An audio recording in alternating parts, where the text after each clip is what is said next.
Hello दोस्तों, जैसा कि आपको पता है कि मैं आप लोगों के लिए हर रोज़ कुछ नया टॉपिक पे चर्चा करता हूँ।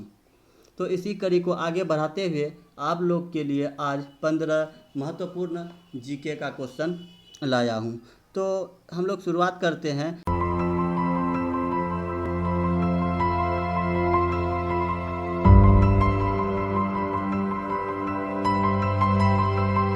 तो इसी कड़ी को आगे बढ़ाते हुए आप लोग के लिए आज 15 महत्वपूर्ण जीके का क्वेश्चन लाया हूँ। तो हम लोग शुरुआत करते हैं पहला क्वेश्चन से। तो पहला क्वेश्चन से शुरुआत करते हैं, तो इसके बाद देखते हैं कि क्या है। क्वेश्चन है, लोकसभा में सामान्यतः कितने सत्र होते हैं। तो इससे पहले हम लोग जान लेते हैं कि लोकसभा क्या होता है। तो लोकसभा के बारे में हम लोग पहले जानेंगे।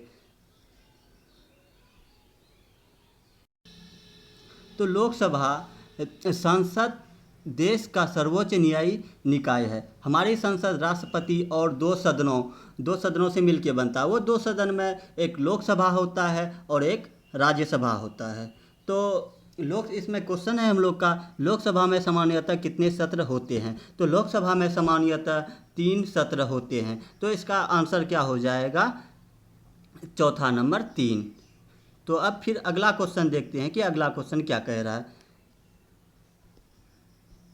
तो अगला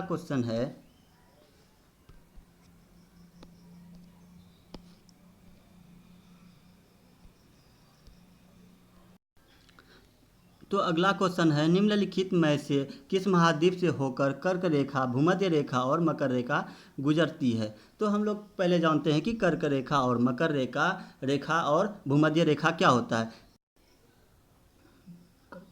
कर्क रेखा तो जिसे उत्तरी रेखा के रूप में भी जाना जाता है। पृथ्वी का सबसे उत्तरी अक्षांश वृत्त है, जहां सूर्य से सीधे ऊपर देखा जा सकता है। यह जून संक्रांति पर होता है, जब उत्तरी गोलार्ध अपनी अधिकतम सीमा तक सूर्य की ओर झुका होता है। कर्क रेखा के बारे में हम लोग जान चुके हैं। अब अगला देखते हैं कि मकर रेखा क्या होता है। मकर रेखा अक्षांश का चक्र है जिसमें दिसंबर संक्रांति पर उपसौर बिंदु शामिल होता है। इस प्रकार यह दक्षिणी अक्षांश है, जहां सूर्य को सीधे ऊपर देखा जा सकता है। भूमध्य रेखा क्या होता है। भूमध्य रेखा एक काल्पनिक रेखा है जो पृथ्वी को उत्तर और दक्षिण 2 बराबर भागों में विभाजित करता है। यह पृथ्वी की सतह पर बराबर लंबावृत्त भी है। तो इस क्वेश्चन का आंसर क्या हो जाएगा कि निम्नलिखित में से किस महाद्वीप से होकर कर्क रेखा, भूमध्य रेखा और मकर रेखा गुजरती है। तो ये तीनों रेखा ये अफ्रीका से गुजरती है। तो इसका आंसर हो जाएगा 3 नंबर अफ्रीका। तो अगला क्वेश्चन देखते हैं। तो अगला क्वेश्चन है भारत के तीसरे राष्ट्रपति कौन थे। तो हम लोग का क्वेश्चन है कि भारत के तीसरे राष्ट्रपति कौन थे। तो इससे पहले हम लोग जानते हैं कि पहला कौन था और दूसरा कौन था और तीसरा कौन था और कब से कब तक रहे थे। तो भारत का प्रथम राष्ट्रपति डॉक्टर राजेंद्र प्रसाद, जिन्होंने 1884 से 1963 तक इसका कार्यकाल था। तो और दूसरा राष्ट्रपति सर्वपल्ली राधाकृष्णन थे, और इनका कार्यकाल 1888 से 1975 तक था। और तीसरा जो राष्ट्रपति थे वो डॉक्टर जाकिर हुसैन थे। इनका कार्यकाल 1897 से 1969 तक था। तो अब अगला क्वेश्चन देखते हैं कि अगला क्वेश्चन क्या कह रहा है। इनका आंसर हो जाएगा हमारा डॉक्टर जाकिर हुसैन 2 नंबर। तो अब अगला क्वेश्चन देखते हैं कि अगला क्वेश्चन में क्या कह रहा है। तो हम लोग का अगला क्वेश्चन है, इंडियन इंडिपेंडेंस लीग के संस्थापक कौन थे। इससे पहले हम लोग जानेंगे कि इंडियन इंडिपेंडेंस लीग क्या होता है। तो इंडियन इंडिपेंडेंस लीग एक राजनीतिक संगठन था। ब्रिटिश औपनिवेशिक शासन से भारत को हटाने के लिए के बाहर रहने वाले निवासियों को एकजुट करने के उद्देश्य के लिए इंडियन इंडिपेंडेंस लीग की स्थापना की गई थी। संगठन की स्थापना 1928 से सराहनीय भारतीय राष्ट्रवादियों सुभाष चंद्र बोस और जवाहर नेहरू ने की थी। तो इसका अब क्वेश्चन है, इंडियन इंडिपेंडेंस लीग के संस्थापक कौन थे? तो इसका संस्थापक जो थे कृष्ण वर्मा थे। इसका आंसर हो जाएगा 1 नंबर। तो अब अगला क्वेश्चन देखते हैं कि अगला क्वेश्चन क्या कह रहा है।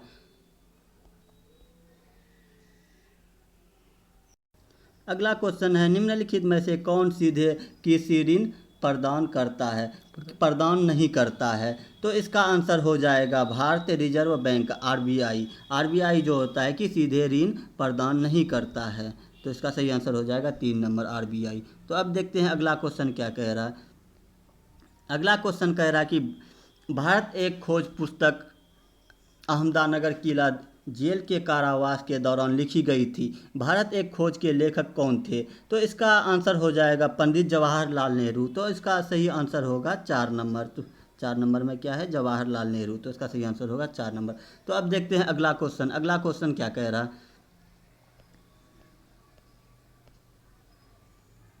अगला क्वेश्चन है, सर्वोच्च न्यायालय का एक न्यायाधीश को पत्र लिखकर अपने पद से इस्तीफा दे सकता है। तो ये सर्वोच्च न्यायालय को एक पत्र लिख के अपना पद को इस्तीफा राष्ट्रपति दे सकता है। तो इसका सही आंसर क्या होगा? 1 नंबर, राष्ट्रपति। तो अब अगला क्वेश्चन देखते हैं कि अगला क्वेश्चन क्या है। अगला क्वेश्चन है, अंतरिम सरकार 1946 के तहत राजेंद्र प्रसाद विभाग के कैबिनेट प्रमुख थे। तो इसका सही आंसर हो जाएगा 1 नंबर। इसका होता है कि खाद्य एवं कृषि विभाग के कैबिनेट थे वो। तो अगला क्वेश्चन देखते हैं कि अगला क्वेश्चन क्या कह रहा है। अगला क्वेश्चन है कि प्रारंभ में नोबेल पुरस्कार में 5 श्रेणियां थी, निम्नलिखित में से किसे बाद में जोड़ा गया? तो प्रारंभ में 5 था, बाद में एक को जोड़ा गया था। तो वो क्या है? अर्थशास्त्र। अर्थशास्त्र को पहले नहीं जोड़ा गया था, इसको क्या किया? बाद में इसको जोड़ा गया। तो इसका आंसर हो जाएगा 1 नंबर, अर्थशास्त्र। तो अब अगला क्वेश्चन देखते हैं कि अगला क्वेश्चन क्या कह रहा है। अगला क्वेश्चन है, तंजीर के राजराजेश्वर मंदिर का निर्माण किसने द्वारा करवाया गया था? तंजीर के राजराजेश्वर मंदिर का निर्माण, इसका जो निर्माण किया था, राजा प्रथम किया था। तो इसका आंसर, सही आंसर हो जाएगा 1 नंबर।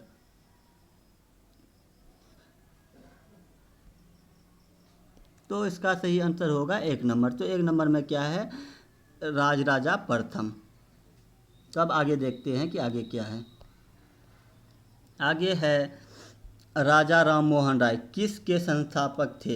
राजा राम मोहन राय आर्य समाज नहीं, इसका ये होगा ब्रह्मा समाज के संस्थापक थे। इसका सही आंसर हो जाएगा 2 नंबर।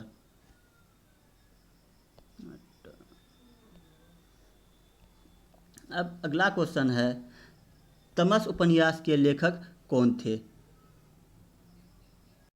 तमस उपन्यास के लेखक कौन है? तो इसका आंसर हो जाएगा 1 नंबर, भीष्म सहनी तमस उपन्यास के लेखक थे। तो इसका सही आंसर हो जाएगा 1 नंबर। तो आगे देखते हैं आगे क्या है।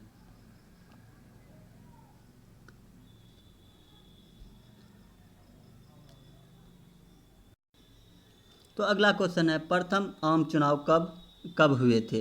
तो इसका आंसर सही हो जाएगा कि 1952 में। सबसे पहले जो आम चुनाव हुआ था 1952 में स्टार्ट हुआ था। तो इसका आंसर 4 नंबर हो जाएगा, 1952। तो अब आगे देखते हैं कि आगे क्या प्रश्न है।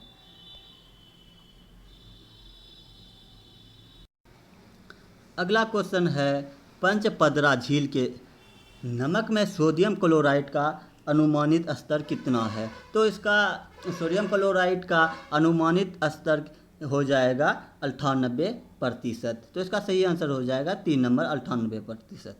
तो अब आगे क्वेश्चन देखते हैं कि आगे क्या है। आगे का क्वेश्चन है, डायमंड लीग 2023 में नीरज चोपड़ा का क्या स्थान था? डायमंड लीग 2023 में नीरज चोपड़ा का स्थान था दूसरा। तो इसका सही आंसर हो जाएगा 2 नंबर, दूसरा। तो अब आगे देखते हैं कि आगे का क्या प्रश्न है। तो हम लोग का 15 प्रश्न समाप्त हुआ। तब इसी तरह आप लोग मेरे साथ बने रहिए और हर दिन आप लोग के लिए मैं कोशिश करूँगा कुछ ना कुछ नया लाने के लिए। तो धन्यवाद।